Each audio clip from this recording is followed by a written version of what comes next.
how to connect multiple boards in Monday.com. So hello guys and welcome back to today's video. In today's video, let's show you how you will be able to connect different boards. So for example, over here, I have two boards that I have, a high level board and a low level board. And I have successfully connected them together as you can see.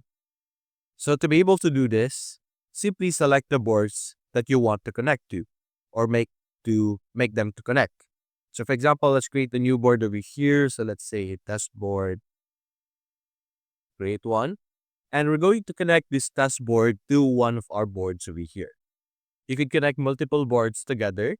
And to do that, simply click on the add column and look for the connect boards option. If you can't see that, you can simply search over here and click on connect boards as you can see, like that. And then simply select the board you want to connect to. You could select multiple ones as you can see, connect boards.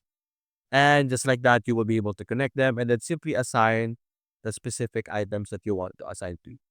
So that's basically it guys. If you enjoyed this video, leave a like and subscribe. Thanks for watching.